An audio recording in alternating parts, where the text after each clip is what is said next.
สบายดีทุกคนวันนี้สิพาทุกคนไปโลดแล่นเด้อมานำกัน3 คนนะเอาเจ้าตัวนี้มานำเพื่อเห็นเนาะเห็นที่จะบ่เห็นเนาะไปโลดนำกันเบิ่งเด้อจะเห็นอยู่บ่มื้อนี้เนาะจะมานอยู่บ่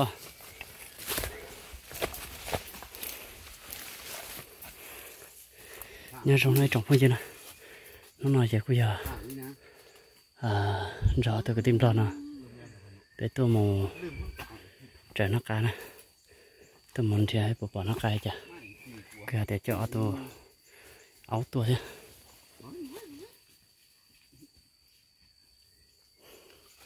nên sẽ đây cho cháu của ra của một thế sẽ bé hả bỏ này sẽ một lúc nó sẽ ở bên dưới đó chứ nè sẽ bỏ nó cả rồi bị sai thế ạ cái cua phá cần gạo lại là chúng này tôi là cái cua phá cần gạo lại là nè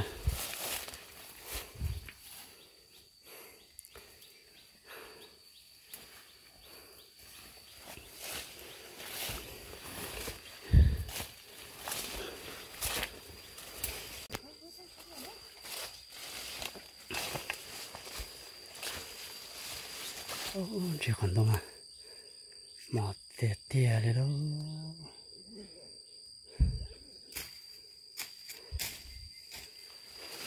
này anh ra thỏ lò mà để cho món nó này đâu có thể cái tin nó ta tọt thọ kia nè nó chỉ có giấy cho anh đông xì xí nè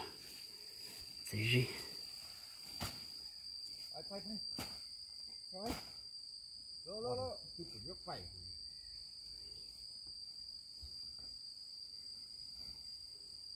đi chân đông rí nè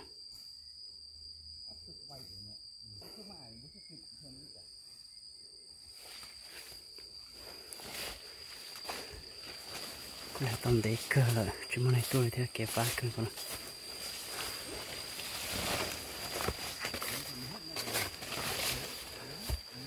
nè giờ chậu một thế sẽ để bé họ bộ mình sẽ tao nó cài để chả nó để cho áo vào tông để cho áo vào chậu tao nó cài mình chỉ cho bé sẽ nè nó chỉ thay rau vào tôi trái nó cài nè tao tôi đua lên của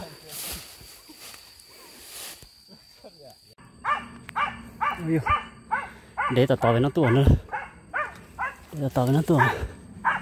nó sẽ bao nhiêu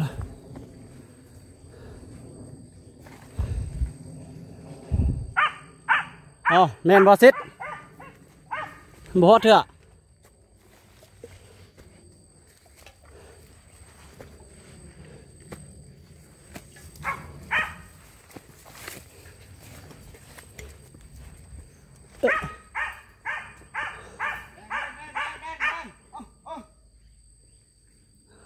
tỏ ra nó to ta phải giờ chỉ giờ đó nó sẽ bao giờ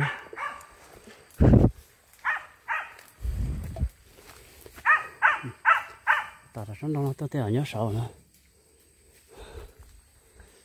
tụi nhai vô đó nè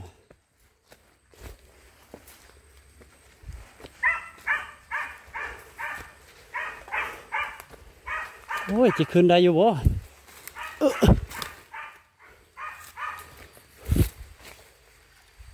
phun tốc đi rồi nè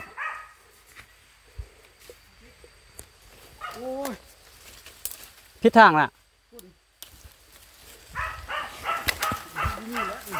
dùng quá phun tốc đi rồi nè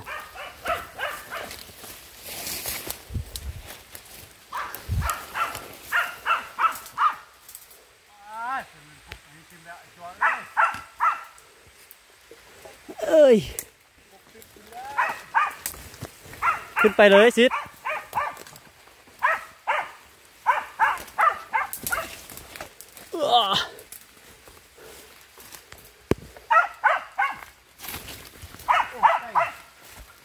โอ้ยไก่ปลาดิ เ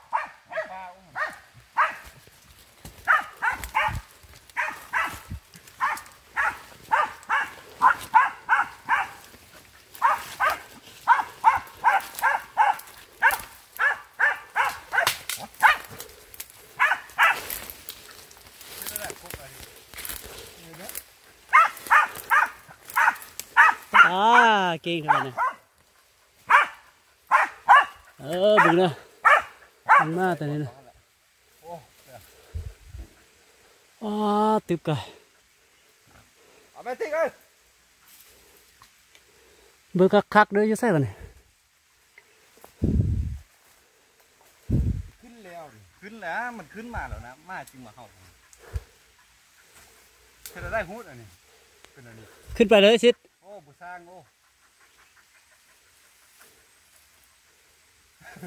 เธอได้ขึ้นไปเลย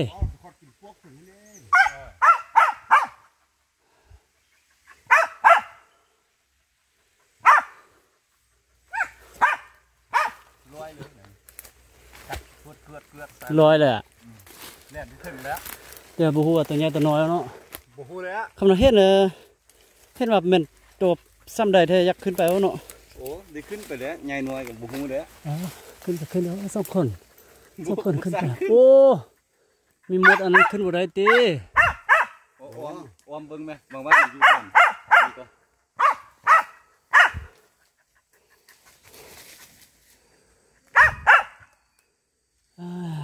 เธอมันกระสร้างขึ้นกับบ่เลยเจ้าหน่อยกำลังขึ้นออกกับแกกูติดตามกันติดตามมาหลอกเป่าอยู่นี่แล้ว5ก็มาย่างมาฮอดเรียบร้อยเลยโลไปตัวที่ซ่องเด้อเนี่ยตัวที่ซ่องแต่ว่ามองไม่เห็นเลย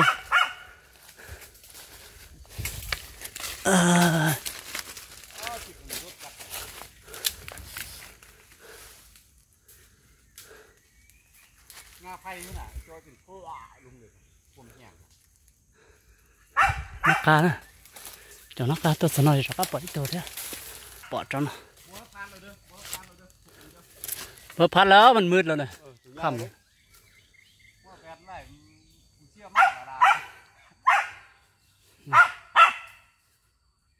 บัดติ๊กเนี่ยเบิ้งไหมเห็นดีใส่แล้วก็คันยิงบัดทึกแล้วเขาเดี๋ยวเอากันเลยเตรียมเลยติ๊กโอ้เอาไป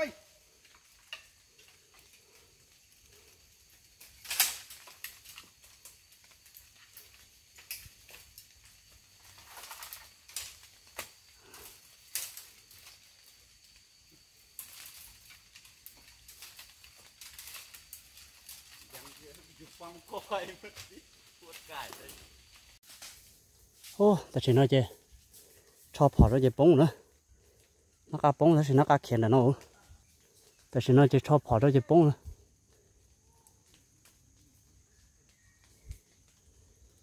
ชอบพอแล้วเจป้งเจ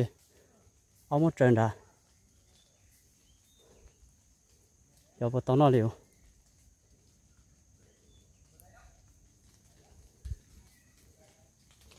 ติ๊กไป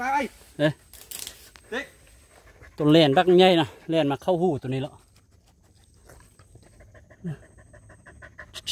ไปติ๊กไป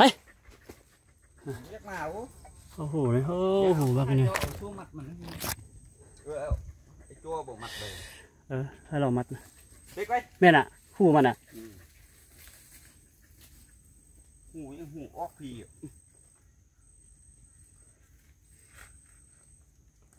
คุดมังหินนี่เลยบอกเขาได้เลือดใจหินฟันนี่ก็มีเลือดใจไก่คุดมังหินนี่เลี้ยวเลยบอกหัวแบนอะไรซ่วงไอ้เพลงซ่วงโลปายอันนี้อ่ะพ่อเพียเข้าหัวโลนึงเนาะไอ้ตื่มแล้ว